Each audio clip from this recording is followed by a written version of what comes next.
Hello मेरे प्यारे विद्यार्थियों, पुनः हम उपस्थित हैं एक नए स्टडी वीडियो के साथ। आज हम आपके समक्ष लेकर के आए हैं केमिस्ट्री के चैप्टर दूसरे से अम्ल, भस्म और लवण। तो आइए आज की सभा की शुरुआत करते हैं। और हमें आशा है कि निरंतर जो है हम अपने शब्दों में, हम अपने स्टाइल में, पढ़ाने के तरीके में चेंज करते आ रहे हैं। अगर आपकी कोई समस्या हो रही है तो प्लीज़ कमेंट ज़रूर करें और हमारे स्टडी वीडियो पे बने रहें। निश्चित रूप से 10th क्लास के विद्यार्थियों के लिए और कॉम्पिटिटिव विद्यार्थियों के लिए ये फ़ायदेमंद अवश्य होगा। तो आइए शुरुआत करते हैं आज की सभा की। आप सभी विद्यार्थियों का इस नॉलेज कुंजी में स्वागत है। मैं के वी कौशिक पुनः आपके समक्ष आया हूँ। आज हम पढ़ेंगे अम्ल, भस्म एवं लवण, एसिड, बेस एंड सॉल्ट। तो जैसा कि हम लोग जानते हैं, नहीं जानते तो जान लीजिए कि एसिड जो होता है वो स्वाद में खट्टा होता है ना, और भस्म जो होता है स्वाद में कड़वा होता है। लवण जो होता है स्वाद में नमकीन होता है। यह इसका एक खास गुण है। लेकिन अम्ल, भस्म और लवण, एसिड, बेस और जो साल्ट होते हैं, ऐसा गलती कभी नहीं करेंगे कि उसको चेक करके टेस्ट करने का प्रयास करेंगे, ठीक है। क्योंकि उसमें कुछ लवण जो होते हैं, कुछ भस्म जो होते हैं, कुछ एसिड जो होते हैं बहुत ही खतरनाक होते हैं, जिसको आप लोग जानते होंगे। कुछ प्रचलित नाम है जिसको कहते हैं हम तेजाब। तो तेजाब तो प्रचलित नाम है, आप जान ही रहे हैं। तो तेजाब जो है खतरनाक हो सकता है। ऐसी स्थिति में इसको हमको ध्यान रखना होगा कि एसिड, बेस और सॉल्ट जो है ये हमारे लिए फ़ायदेमंद भी है और हानिकारक भी है। तो चलिए हम शुरुआत करते हैं। सबसे पहला जो आता है कि अम्ल की परिभाषा क्या होगी और भस्म की परिभाषा क्या होगी। ऐसे देखा जाए तो स्वाद में खट्टा होता है अम्ल, स्वाद में कड़वा होता है बेस, लेकिन ये इसकी परिभाषा नहीं है। आर्हेनियम के अनुसार अम्ल वह है जो जल में घुलकर H+ आयन उत्पन्न करता है, और भस्म वह है जो जल में घुलकर OH- उत्पन्न करता है, यानी OH ऋण आयन उत्पन्न करता है। तो आइए देखते हैं। यहाँ पे हाइड्रोक्लोरिक एसिड है HCl, जो कि जल में घुलकर H+ आयन उत्पन्न कर रहा है, H+Cl। दूसरा उदाहरण है HNO3, यानी नाइट्रिक एसिड है, जो कि जल में घुलकर H+ आयन उत्पन्न कर रहा है। वहीं दूसरी तरफ देख रहे हैं तो NaOH, सोडियम हाइड्रोक्साइड जो है एक भस्म है, जो कि जल में घुलकर H+ आयन उत्पन्न कर रहा है। NH यहाँ OH- आयन उत्पन्न कर रहा है ना, Na+ यहाँ धातु के आयन है। और कैल्शियम हाइड्रोक्साइड, यह भी एक भस्म है, कैल्शियम हाइड्रोक्साइड, जो कि जल में घुलकर OH- यहाँ उत्पन्न करता है। तो आर्हेनियम के अनुसार अम्ल वह है जो जल में घुलकर H+ आयन उत्पन्न करता है, और भस्म वह है जो जल में घुलकर OH- उत्पन्न करता है। अब आते हैं हम कि अम्ल और भस्म जो होते हैं वो लवण कैसे तैयार करते हैं। तो अम्ल और भस्म एक दूसरे को न्यूट्रलाइज कर देते हैं, उदासीन कर देते हैं। और पिछले वीडियो में हमने पढ़ा था रासायनिक अभिक्रिया में उदासीनीकरण अभिक्रिया क्या है। तो आइए उसको एक बार फिर से देखते हैं कि उदासीनीकरण अभिक्रिया में होता क्या है कि NaOH यहाँ पे भस्म है और HCl जो है यहाँ पे अम्ल है। इसका मतलब ये हो गया कि अम्ल जहाँ भी होगा उसमें हाइड्रोजन जरूर रहेगा, क्योंकि हाइड्रोजन+ आयन उत्पन्न करने के लिए हाइड्रोजन का होना भी तो जरूरी है। और भस्म में OH- होना जरूरी है, यानी हाइड्रोक्साइड होना जरूरी है। तो यहाँ अम्ल, यहाँ भस्म है, यह क्या है, भस्म है। सोडियम हाइड्रोक्साइड एक भस्म है और यह अम्ल है, एसिड है, HCl एसिड है। और यह एक दूसरे से रिएक्शन करने के बाद NaCl, जो हम साधारण बोलचाल की भाषा में इसको साधारण नमक के नाम से जानते हैं, इसको सोडियम क्लोराइड कहा जाता है। तो NaCl नमक का निर्माण कर रहा है और जल बनता है। इसी को न्यूट्रलाइजेशन रिएक्शन कहा जाता है। हम लोग पढ़े थे उदासीनीकरण अभिक्रिया क्या है कि भस्म अम्ल से अभिक्रिया करके लवण तथा जल बनाता है। इस अभिक्रिया को हम न्यूट्रलाइजेशन रिएक्शन कहते हैं। इसका उदाहरण भी हमने अपने लाइफ में बहुत सारे बताए थे कि जैसे मधुमक्खी जो है हमें डंक मार देती है तो हमें दर्द की अनुभूति होती है, तो उसके डंक में एसिड होता है। और वहाँ पे हम अगर प्याज का रस लगा देते हैं तो प्याज का रस क्या होता है, बेसिक होता है। तो प्याज का रस से हमें आराम मिल जाता है। इसी तरह अगर कोई ज़्यादा शराब पी लेता है तो शराब क्या होता है, वो बेसिक है ना, वो एथेनॉल होता है शराब। तो हाइड्रोक्साइड के आयन उसमें रहते हैं, तो ज़्यादा पी लेता है, तो उसको कट करने के लिए हम लोग क्या कर देते हैं, खटाई खिला देते हैं, है ना। खटाई खिलाए नशा फट जाता है। तो इस प्रकार हम कह सकते हैं कि अम्ल और भस्म एक दूसरे को उदासीन कर देता है। एसिडिटी, हमारे पेट में एसिडिटी हो जाती है। अब एसिडिटी को ही ले लीजिए, खट्टा डकार आने लगता है। तो हम जो दवा मार्केट से खरीदते हैं, मिल्क ऑफ मैग्नीशिया के रूप में, एंटासिड के रूप में हो सकता है ना, तो कैल्शियम हाइड्रोक्साइड हो सकता है। तो हमारे घर में सबसे उपस्थित पदार्थ जो है वो है baking soda, sodium hydrogen carbonate है, वो भी एक बेस है। उसकी थोड़ी सी मात्रा अगर हम ले लेते हैं, या हम जवाइन खा लेते हैं, वो भी बेसिक होता है, कड़वा लगता है, तो हमारा एसिडिटी कम हो जाता है। तो आइए अब चलते हैं हम लोग नेक्स्ट पॉइंट में, अम्ल भस्म के गुण। अम्ल जैसा कि हम लोग जानते हैं कि स्वाद में खट्टा होता है, तो निश्चित रूप से जो भी खट्टे पदार्थ होंगे प्रकृति रूप से जो हमें प्राप्त होते हैं उसमें अम्ल होगा।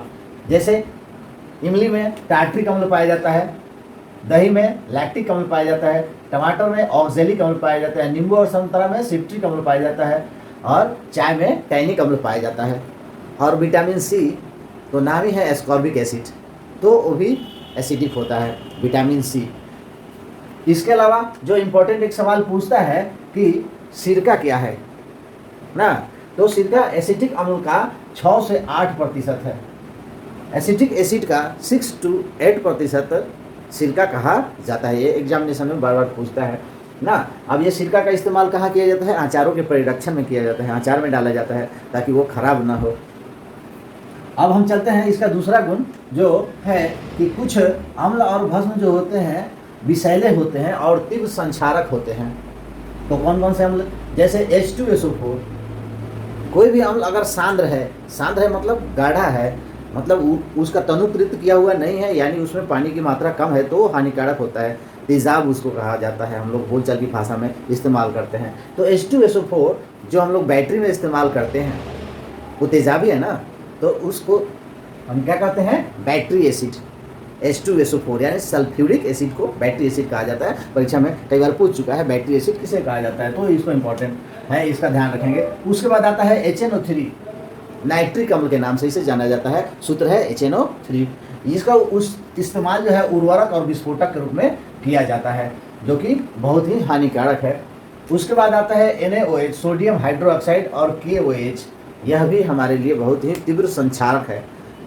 इतना संक्षारक होता है कि यह सोडियम हाइड्रोक्साइड की एक बूंद अगर हमने तरहथी पर गिरा ले तो आर पार छेद कर सकता है, अगर वो सांद्र हो, यानी जल की मात्रा उसमें नहीं हो ना। उसी प्रकार बेरियम हाइड्रोक्साइड और कैल्शियम हाइड्रोक्साइड, ये भी हानिकारक और विषैले होते हैं। बेरियम हाइड्रोक्साइड वो एक भस्म है जो कि हानिकारक होता है, और कैल्शियम हाइड्रोक्साइड भी हानिकारक होता है, चूना जल से जो तैयार होता है ना। आप लोग देखे होंगे कि अगर चूना हमारे मुंह में लग जाए तो मुंह के त्वचा को नुकसान पहुंचा देता है ना। तो चूना हम डायरेक्ट तो खाते नहीं हैं, उसको कुछ लोग जो है टुबैको में इस्तेमाल करते हैं, खैनी चूना मिला के खाते हैं, है ना। तो खैनी में चूना रहता है इसलिए उनको हानि नहीं पहुंचाता है। चलिए अब हम आगे चलते हैं, रंग में परिवर्तन। इसी बेस में हमारे धरती पर प्राकृतिक रूप से बहुत सारे रंग पाए जाते हैं। देखे होंगे आप लोग, हल्दी का कलर जो है येलो होता है, उस पर अगर साबुन रगड़ा जाए तो उसका रंग जो है बदल जाता है। सर्फ से साफ किया जाए या गलती से खाना खा रहे हैं ना, वो हल्दी का दाग जो है हमारे कपड़े पे लग जाता है, और उसकी अगर सफाई करने के लिए हम सर्फ का इस्तेमाल करते हैं तो सर्फ जो है वो बेसिक होता है, हल्दी जो है येलो एसिडिक होता है, और वो एक दूसरे रिएक्शन करता है तो लाल भूरे रंग का हो जाता है। इस प्रकार जो है रंग के कारण कलर बदल जाता है। पिटूनिया का फूल है, पहली बारिश में जब अम्ल वर्षा होती है तो उसका कलर बैगनी रंग का हो जाता है। इस तरह वो अपना एसिड के चलते कलर बदलता है ना। इसके अलावा लाल पत्ता गोभी है, चुकंदर है, इन सबों में देखेंगे तो रंग बदलने की प्रवृत्ति पाई जाती है, एसिड के चलते होता है। लेकिन हमारे मेन जो है हम लोग प्रयोगशाला में इस्तेमाल करते हैं लिटमस पेपर, नाम सुने होंगे। लिटमस पेपर एक थैलेफाइटा ग्रुप के लाइकेन नामक पौधे से तैयार किया जाता है ना। लिटमस पौधा जो है किससे तैयार किया जाता है, लाइकेन नामक पौधे से। लाइकेन, इसका रंग जो होता है वो होता है बैगनी कलर का। किस कलर का होता है, बैगनी कलर का। लेकिन जब इसे अम्ल में प्रयोग किया जाता है तो इसका कलर चेंज हो जाता है, अम्ल से लाल हो जाता है और भस्म से यह नीले कलर का हो जाता है लिटमस पत्र। तो ये परीक्षा में बार बार पूछता है कि जब लिटमस पेपर को अम्ल में डाला जाता है या अम्ल का थोड़ा सा मात्रा लिटमस पेपर के ऊपर डाला जाता है तो उसका कलर किस प्रकार का हो जाता है, या अगर किसी लिटमस पेपर पे कोई विलेन डाला गया उसका रंग लाल हो गया तो वो किस प्रकृति का होगा, अम्ल होगा, भस्म होगा, लवण होगा या उदासीन होगा, या इनमें से कोई नहीं, ऐसा ऑप्शन हो सकता है। तो एक्चुअली ये होता है बैगनी रंग का, लेकिन अम्ल से जब प्रभावित होता है तो लाल हो जाता है। अब विद्यार्थी जो है अम्ल और भस्म में लाल और नीला में कन्फ्यूज हो जाते हैं, दोनों में लाला है, नीला है, लाल है, ये सब हम जानते हैं कि नीला होता है, लाल होता है, लेकिन गड़बड़ क्या हो जाता है ये कंफर्म नहीं हो पाते हैं। तो हम तो आपको ऑलरेडी बता चुके हैं कि our study is tricky study. तो हम लोग जो है आपको समक्ष लेकर आते हैं ट्रिकी स्टडी के रूप में। तो ट्रिकी स्टडी यानी वो भी ट्रिकी स्टडी कैसा, जिसको हमने नाम दिया है पीएमएस, पर्सनल मेमोराइजिंग सिस्टम। ये आपका पर्सनल मेमोराइजिंग हो जाएगा, हमेशा के लिए याद हो जाएगा। परमानेंट कहिए तो इसको आप परमानेंट मेमोरी सिस्टम भी कह सकते हैं। तो आइए आपको परमानेंट मेमोरी कर देते हैं। आज के बाद लिटमस पर तो लाल होता है तो अम्ल होगा कि नीला होता है तो अम्ल होगा, ये कन्फ्यूजन आज के बाद आप कभी नहीं हो पाएंगे, कंफ्यूज नहीं हो पाएंगे, कभी नहीं कर पाएंगे, इस तरह का कंफ्यूजन आप भूल नहीं पाएंगे। आइए देखते हैं लाल, लाल में दोनों में ल आया हुआ है और अम्ल में भी लाल होता है, तो जिसमें दोनों में ल होता है वो अम्ल हो जाएगा और बाकी भस्म हो गया। क्लियर है, इस बात को याद रखेंगे। चलिए ये यहाँ पे जो आपको बताया गया कुछ संश्लेषित सूचक का भी इस्तेमाल किया जाता है, जैसे मेथिल ऑरेंज और फेनेफ्थलीन। याद रखिएगा, मेथिल ऑरेंज और फेनेफ्थलीन संश्लेषित सूचक का इस्तेमाल किया जाता है। सूचक क्या है, अम्ल और भस्म, एक प्रकार का वो डाई है, रंग है, रंजक है, जो अम्ल और भस्म की प्रकृति का सूचक है, यानी अम्ल भस्म को दर्शाता है कि यह अम्लीय है, यह विलयन भास्मिक है। ठीक है, तो अम्ल भस्म को संश्लेषित सूचक के रूप में मेथिल ऑरेंज और फेनेफ्थलीन का इस्तेमाल किया जाता है, ये भी इम्पोर्टेंट है। नेक्स्ट गुण है अम्ल और भस्म की धातु से अभिक्रिया। तो एक लाइन में याद रखिए कि अम्ल भस्म की धातु से अभिक्रिया होने पे हाइड्रोजन गैस निकलता है। आप यहाँ देख सकते हैं कि Zn प्लस H2SO4, ये क्या है, H2SO4 अम्ल है, H2SO4 sulphuric acid, sulphuric acid का जिंक से अभिक्रिया कराने पर सल्फर डाइऑक्साइड और यहाँ पे हाइड्रोजन गैस क्या हो रहा है, मुक्त हो रहा है। देख रहे हैं यहाँ पे हाइड्रोजन गैस मुक्त हो रहा है। दूसरा है उसी तरह फिर जिंक को NaOH सोडियम हाइड्रोक्साइड, अब ये क्या है, भस्म है, सोडियम हाइड्रोक्साइड एक तीव्र भस्म है, इसकी जिंक से अभिक्रिया कराने पर सोडियम जिंकेट प्राप्त होता है और हाइड्रोजन गैस मुक्त होता है। तो यहाँ पे यह आपका चौथा गुण था कि कोई भी अम्ल और भस्म धातु से अभिक्रिया करके हाइड्रोजन गैस मुक्त करता है। तो जो ज़्यादा हाइड्रोजन गैस मुक्त करेगा वो ज़्यादा बुलबुले की तरह निकलता है। एक परख नली में मान लिया जाए कि हम कोई धातु के टुकड़े रख लेते हैं और उसमें एसिड डालते हैं और एक परख नली से उसे बाथ टब में ले जा करके और उसमें थोड़ा सा सर्फ डाल करके और निकालते हैं, तो इधर से निकल रहा हाइड्रोजन गैस उसमें सर्फ में जा करके बुलबुला बन के बाहर निकलता है। वहाँ सलाइड जला करके, मैचेस जला करके वहाँ पे ले जाते हैं तो वो खुद ही फट करके जल जाता है। इससे ये पता चलता है कि उससे निकलने वाला गैस जो है वो हाइड्रोजन है, क्योंकि हाइड्रोजन खुद को जला लेता है। ठीक है, चलिए नेक्स्ट चलते हैं कि धातु के कार्बोनेट और बाइकार्बोनेट से अम्ल की अभिक्रिया।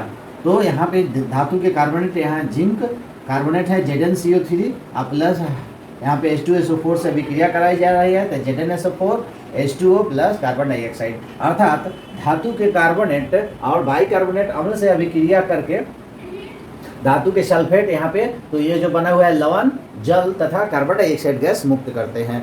यहाँ परीक्षा में यही इंपॉर्टेंट है कि पूछता है कि धातु के कार्बोनेट और बाइकार्बोनेट अभिक्रिया करने पे कौन सा गैस मुक्त करते हैं, तो कार्बन डाइऑक्साइड। और हाइड्रोजन कार्बोनेट या सोडियम बाइकार्बोनेट भी इसको कहा जाता है ना। तो सोडियम धातु है और उसके बाइकार्बोनेट का अम्ल से अभिक्रिया हाइड्रोक्लोरिक एसिड से अभिक्रिया हो रही है, तो NaCl लवण बने, संगत लवण, जल तथा कार्बन डाइऑक्साइड गैस मुक्त हो रहा है, यहाँ ध्यान देना है। नेक्स्ट पॉइंट है, यानी अगला गुण है धातुओं के अम्ल ऑक्साइड से अम्ल की अभिक्रिया। धातु के ऑक्साइड है CaO कैल्शियम ऑक्साइड, और यहाँ पे एसिड से अभिक्रिया H2SO4 से कराई जा रही है, तो यहाँ पे कॉपर सल्फेट प्लस जल निकल रहा है। अर्थात यहाँ पे हम कह सकते हैं कि धातु के ऑक्साइड से अम्ल की अभिक्रिया होने पे धातु के लवण तथा जल प्राप्त होते हैं।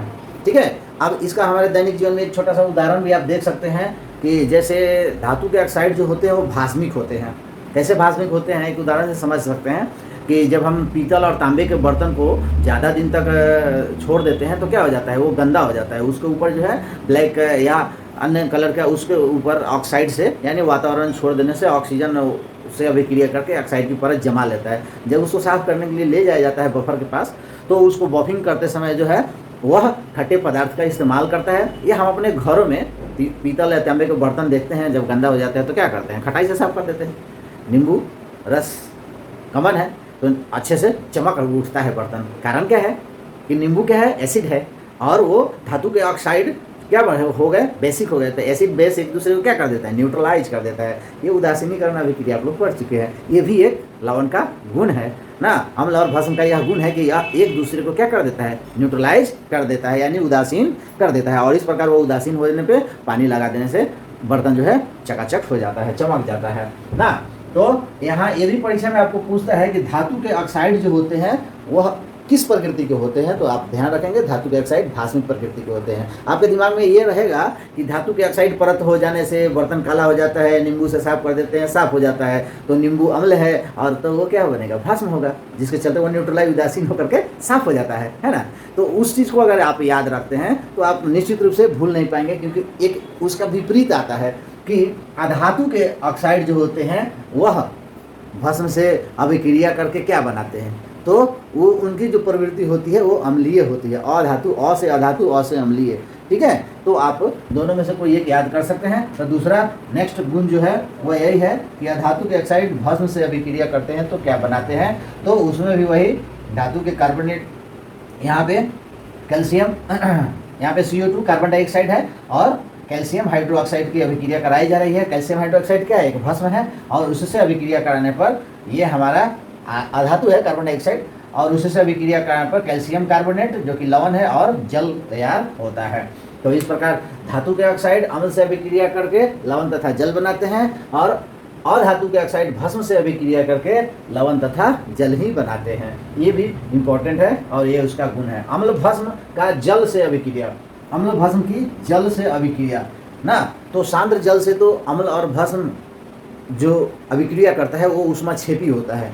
अगर कोई एसिड में पानी डालते हैं तो बहुत सारा धुएं के रूप में जो है गर्मी उधर से निकलती है, आप देख सकते हैं। तो इसमें यह एक ऊष्माक्षेपी अभिक्रिया है और इसमें ऊष्मा निकलती है। हाइड्रोक्लोरिक एसिड है, जल से अभिक्रिया कराया जाता है, H3O+ और Cl-। यहाँ NaOH यानी सोडियम हाइड्रोक्साइड की जल से अभिक्रिया कराया जाए तो Na+OH- प्लस ऊष्मा उत्पन्न होती है। यहाँ पे एक इम्पॉर्टेंट चीज़ आता है, इम्पॉर्टेंट क्वेश्चन पूछा जाता है कि क्या कारण है कि यह अनुशंसित किया जाता है, मतलब यह आपको निर्देशित रहता है कि प्रयोगशाला में विशेष करके अम्ल को तनुकृत करते समय, अम्ल को तनुकृत करना मतलब उसको जल मिला के पतला कर देना। तो यह ध्यान रखेंगे कि अम्ल में, ये अम्ल है उसमें जल नहीं मिलाना है, जल में अम्ल को मिलाना चाहिए, क्योंकि अम्ल जो है जल से ज़्यादा अभिक्रिया करता है यानी ऊष्माक्षेपी अभिक्रिया होती है, वो आस्फलित हो सकता है, गर्म हो सकता है, पात्र टूट सकता है, आपको नुकसान पहुंचा सकता है। तो इस वीडियो में ये आपके लिए बहुत ही इम्पोर्टेंट क्वेश्चन जो है आपको दिया गया है। इसके साथ ही साथ हम यहाँ पढ़ रहे थे कि अम्ल भस्म की धातु से अभिक्रिया, तो उसमें कुछ धातु जो है अभिक्रिया श्रेणी के क्रम में दिए हुए होते हैं और आपको यहाँ एक क्रम यहाँ दिया गया है जो दिखाया जा रहा है लगभग यहाँ पे कि कौन धातु किससे ज़्यादा क्रियाशील होता है। तो सबसे ऊपर आप देख सकते हैं K है, उसके बाद कैल्शियम है, उसके बाद सोडियम है, मैग्नीशियम है, एल्युमिनियम है, जिंक है, Fe है, Sn है और Pb है। यानी सबसे ज़्यादा क्रियाशील धातु कौन है, K है। नॉलेज कुंजी का K, कुंदन सर का K, याद रखेंगे K तो आपको भी याद रहेगा यह K कि सबसे ज़्यादा क्रियाशील है कि नहीं। उसके बाद आता है कैल्शियम। अब क से कैल्शियम, यहाँ भी क आ रहा है लेकिन यहाँ पे Ca लिखा हुआ है, Na सोडियम आता है। तो ये क्रम याद रखेंगे और सबसे कम क्रियाशील जो होता है वो Pb है यानी सीसा है। सबसे कम क्रियाशील होने के कारण ही जो प्रयोगशाला में ज़्यादातर सीसा का इस्तेमाल किया जाता है। और इसके साथ ही आज हमने आपको अम्ल भस्म तथा लवण का एक गुण पूरी अच्छी तरह से बताया। अगले वीडियो में हम मिलेंगे और अगले और कुछ नया कुछ लेकर के आएंगे। अगर आपको अच्छा लगा हो, कोई समस्या हो तो कमेंट जरूर करें, अच्छा लगा हो लाइक करें और शेयर जरूर करें। धन्यवाद।